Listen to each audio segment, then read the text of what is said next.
Gargoyle from October 31st, 1985. 6 Stories of Halloween by Joshua Coonrod.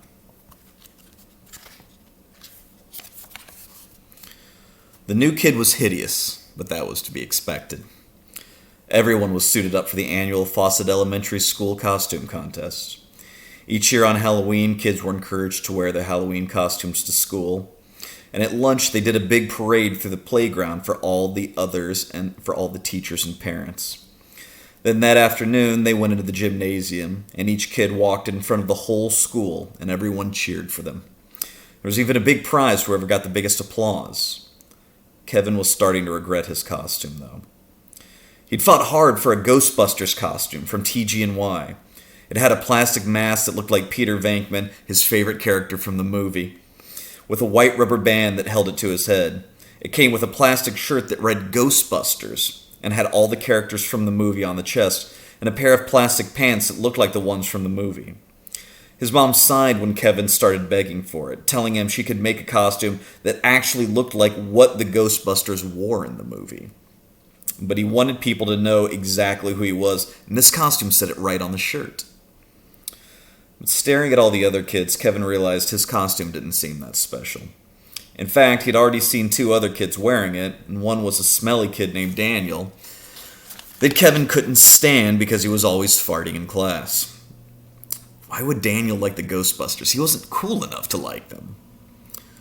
On top of that, the little rubber band that held Kevin's mask to his face kept pinching the skin around his ears and pulling his hair. The mask itself was uncomfortable to talk in. He kept lifting it up, which seemed to defeat the point of the costume, and the little rubber band was rubbing his skin raw in the process. Plus, he'd torn one of the sleeves by walking too close to the pencil sharpener in class. The real Venkman would have been ashamed of him. A lot of the other kids' costumes were cooler. One girl was the Stay Puft Marshmallow Man. Kevin wasn't sure why anyone would want to go as the bad guy, but she looked just like Stay Puft.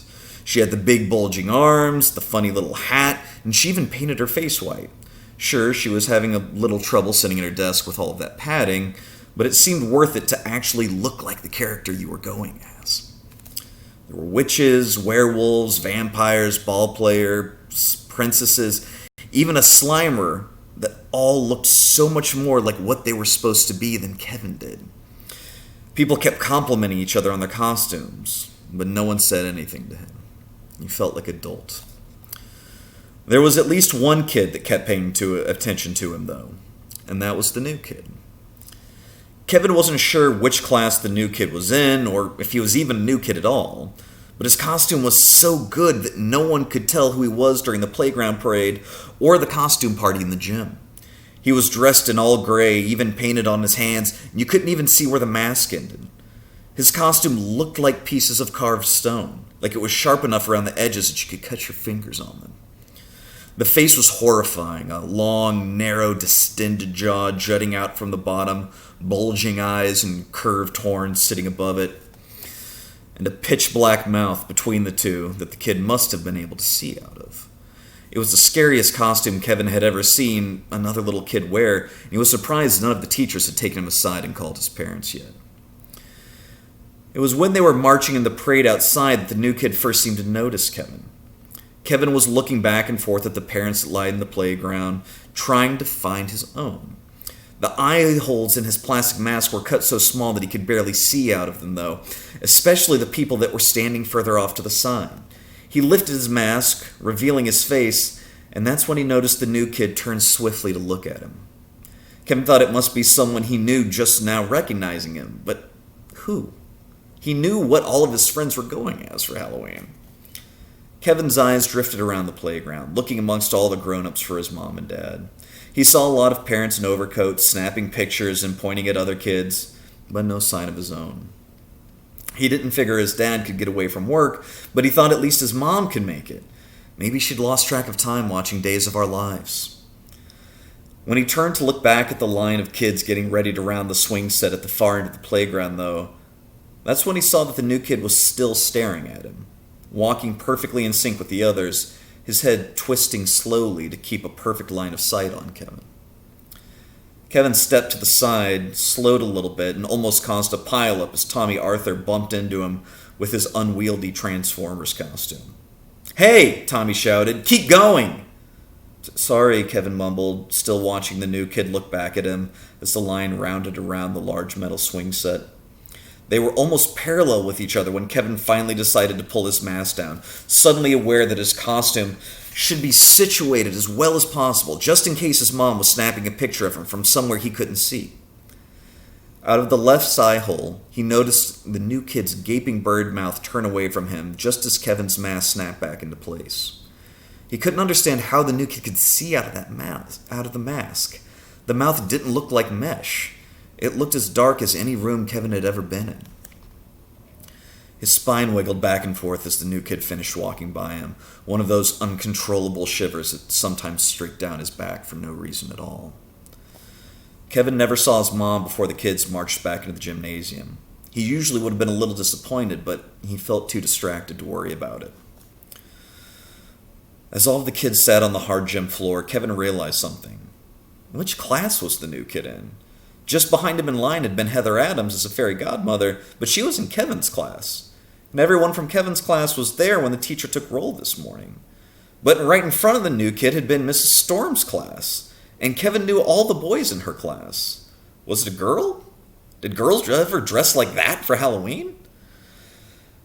But when he started to go through all the girls he knew in Mrs. Storm's class, it seemed like they were all there too. Kevin scanned the gymnasium to find the new kid. He wasn't far away, 2 rows up, maybe a half dozen kids to the left, but he was sitting funny, kind of in between rows, in a spot to himself. It wasn't like he was sitting in Mrs. Storm's class or Kevin's class with Mrs. Mellon. And the kid's head was turning like he was staring right at Ginny Edgar's. Ginny wasn't wearing much of a costume, or at least Kevin didn't think it was. She was telling everyone she was Cyndi Lauper, but she was just wearing a bunch of bracelets, pink tights, and glitter in her hair. It was pretty much what she wore every day. Kevin kind of wanted to tell the new kid he shouldn't stare at girls. Kevin's parents caught him looking at Lindsay Derber for too long at Arby's one time, and they teased him about it for weeks. At the same time, Kevin didn't want to talk to the new kid at all. The costume contest started, and Kevin turned his eyes toward the middle of the gym. Principal Bell was explaining how each kid should line up when their teacher told them to. Then they would walk across the space in the middle of the floor. You were supposed to clap for the costumes you really liked, which Kevin hated because it always ended up people just clapping for their friends instead. The kindergartners started lining up. Kevin wished he was standing next to a friend in line. He wanted to ask someone who the new kid was, but Tommy Arthur didn't like talking to anyone. The girl in front of Kevin, Allison Frewer, had made it perfectly clear that she didn't want to talk to Kevin ever, for any reason. He didn't know what he'd ever done to her, but he wondered if it was her stupid friend Kim telling her that, well, he'd called Kim stupid. He sighed. Today wasn't as fun as it was supposed to be. As Kevin's class lined up and crossed the gym, he tried to think about anything else. When it was his turn to show off his costume, he tried to stick out his chest and walk across the room with pride. But he ended up shuffling across the floor quickly when it didn't feel like many people were clapping for him. What really got to him, though, was how absolutely no one clapped for the new kid when he walked across the gym, his head twisting back and forth to look at everyone surrounding him. Usually at least a couple of your friends clapped for you. Did no one know this kid? There was a small chip in the tile on the floor when Kevin sat back down. The gym floor was mainly white, speckled a little bit with black dots and thin lines separating the tiles from wall to wall. He scratched at what looked like the gray rock under the tile where the chip was. It looked oddly like the new kid's costume. He really didn't feel like looking up at the new kid to compare, though. A wave of chuckles went through the gym. Kevin lifted his head up to see what was the matter, but all he saw was a kid in a baseball uniform walking across the floor. "What's so funny?" the girl next to Allison whispered to her. "That's Michael Forrester, Judy's older brother. That's not a costume. He's a baseball player. That's the only thing he ever wears." What a dork, Kevin said, looking over at the 2 girls. They glanced at him, then looked back at each other and started giggling. Kevin's head dropped back down towards the floor, but that's when he noticed the new kid again. His head had turned firmly toward Michael, twisting to follow him step by step across the room. He was almost standing up with some of the other kids behind him murmuring that he was blocking their view. The new kid said nothing, sliding back down into a seated position after Michael was done. Principal Bell announced that a fourth grader named Todd had won the costume contest for going as a ninja. Everyone applauded, but Kevin didn't think it was fair. The Stay Puft Marshmallow costume was way more impressive. Todd just had more friends. It was chaos as usual when all the kids stood up to go back to their classrooms. The last hour of the day was a Halloween party with their teacher, and everyone was always excited to get back and eat candy. Kevin had seen the bags of candy corn and suckers and Snickers on Mrs. Mellon's desk. He was shaking at the thought of cramming them into his mouth while he finally asked some of his friends about the new kid. Wait, where was the new kid? In the craziness of everyone leaving the gym, Kevin had forgotten about him. He looked all around him, at the front of the class line and in the back, but he didn't see him. It shouldn't have been that hard to spot those huge curled horns, but they were nowhere to be found. He kept an eye out all the way through the hallway back to their classroom, but there wasn't a sign of that creepy costume anywhere. It really started to bother Kevin, as if the new kid could appear right behind him at any moment. He didn't know what the kid would do, but when he thought about the deep, dark space in the mouth of that mask. Kevin was brought back to reality by Mrs. Mellon, standing in the doorway of the classroom, handing an orange sucker with a white jack-o'-lantern face on it to everyone who walked through the door. Most of the kids had the wrapper off and the sucker in their mouth before they ever sat down. There were shrieks of delight as everyone realized Mrs. Mellon had also put a Snickers on everyone's desk, along with a handful of candy corn on a paper towel. It took less than a minute for the whole class to turn into a roar as all the kids started talking to one another, performing in their costumes, making fun of other students, and asking each other where they'd be trick-or-treating that night. Kevin went over to his two friends in class, Roger and Mark, and asked if they'd seen the kid in the gray monster costume with the curled horns. "Yeah, it was dumb," Mark said. "But do you know who it was?" Kevin stressed. "Some stupid kid," Roger retorted. Mark and Roger laughed, but Kevin didn't think it was a funny joke. He wanted to ask them more about it, but that's when Mrs. Mellon broke into everyone's conversations. Okay, everybody, enjoy your candy. I wanted to tell you a funny story, though." The kids kept chattering excitedly, barely paying any attention to her. "Does anyone know why we wear costumes on Halloween?" "Because werewolves are cool," shouted James Wright, who was dressed like a werewolf.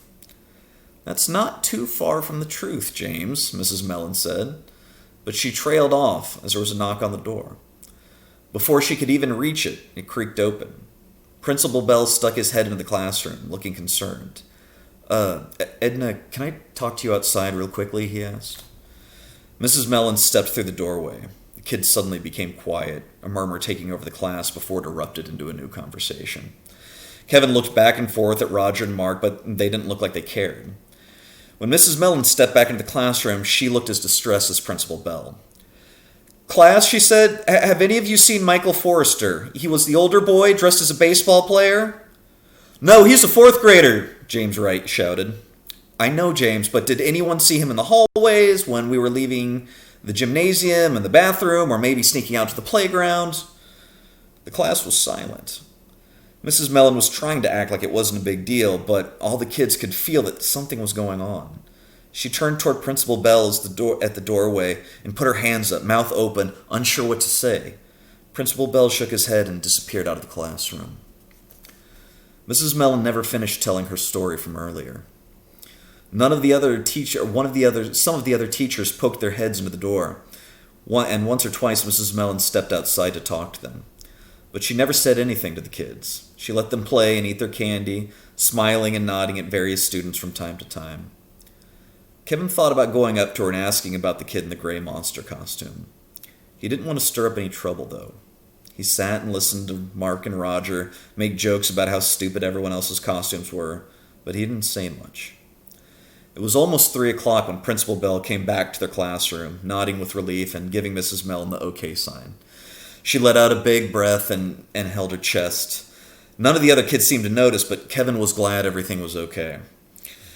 He took his mask off from the top of his head and set it gently on his backpack. He felt done with celebrating Halloween for the afternoon. When the bell rang, Only a few kids put on their jackets to leave class. The first group of kids that left to go home were the ones that rode the bus to homes far away from the school. Then the kids who took the bus to neighborhoods closer. Then the kids who were picked up in cars by their parents. And finally the kids who walked home. Kevin was in the first group, and there weren't very many of them. The hallways were mainly empty as he left the classroom. The footsteps of a few other kids could be heard, but most of them must have been picked up by their parents as a special Halloween treat. As Kevin took a left in the main hallway that led to the front door in the buses, he was surprised to find himself almost entirely alone. And then, just before he got to the doorway of the school, he passed by the big open door that led into the main office.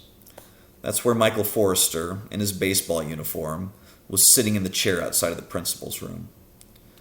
Somehow Michael was already staring at Kevin when he came around the corner, like he knew Kevin would be there.